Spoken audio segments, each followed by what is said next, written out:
Welcome to History Year 8, Summer Term 2. Let's start with a picture and a question. Why are these people waiting in the rain? Take 20 seconds to think about who they are, where they might be, and what they're doing.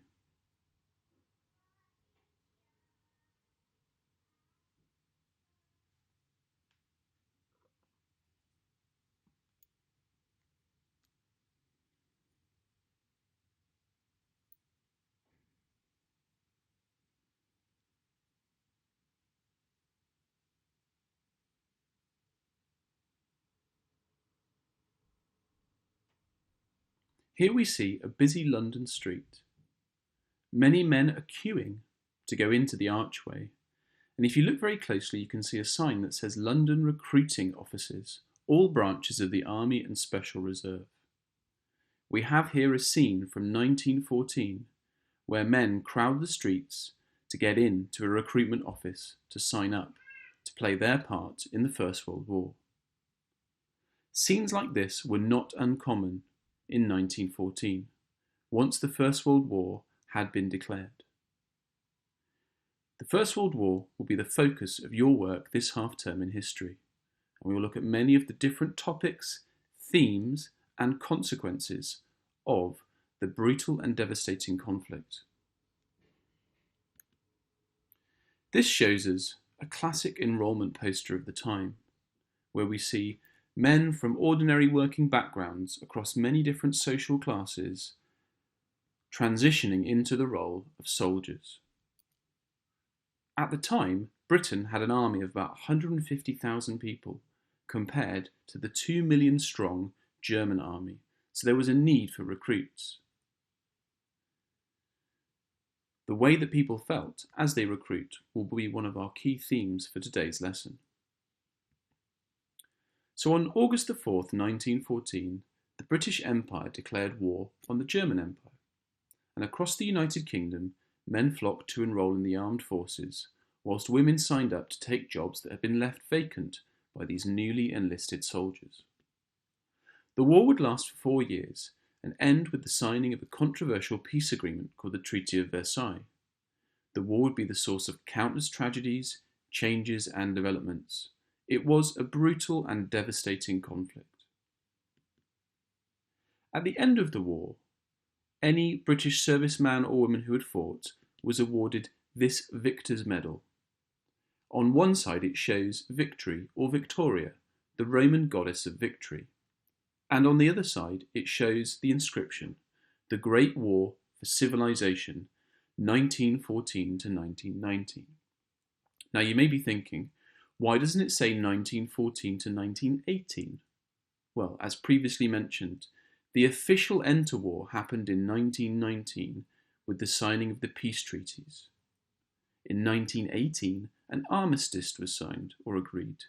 That ended fighting, but not the hostility of war. Let's focus on one particular word here within this inscription, and that word is great. What was meant by the term great at the time that this medal was awarded? Now, I'm sure that you can think of many ways in which we could define the term great. Here are some suggestions. Great, of course, can mean large, important, even enjoyable. It's unlikely, of course, that the term Great War for Civilization meant the enjoyable war for civilization. But it is still somewhat ambiguous. Did it mean great in terms of size and scale, or great in terms of importance and significance? This will be one of the key questions that we ask during the course of our investigation this half-term. So let's begin. And we're going to begin with a question that is connected to how people felt about the war. And that question is as follows. How great did the First World War seem? Today, you're going to reach the following objectives. Firstly, you're going to work with some contemporary First World War sources, reading letters penned by those people who experienced the war themselves. In doing so, you'll make a series of supported decisions, including a final conclusion. So here comes a brief description of how the task works. For further details, you'll need to see the instructions on the hub. Throughout the war, servicemen and women sent letters home to their families, sharing their experiences. You're going to read a minimum of 3 letters, one from each of the following time periods within the war: signing up, trench life, and the experience of battle. You can, of course, read more than one for each of these 3 periods, but 1 is your minimum. As you do so, you'll need to think about the following questions. What kind of experiences are being described? How does the author feel about their experience? What tone or emotion are they expressing? And what impression do they create through their writing of what the war was like? Do they seem to think that the war was great in some way, or not?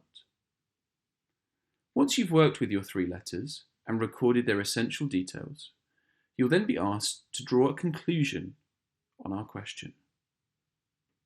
This will need to be informed by your reading, and it will need to have a connection to the letters that you've read. Your next step is to go to the hub and find the resources that you need. There are 3 sets of letters available and a record sheet for you either to write on or type into.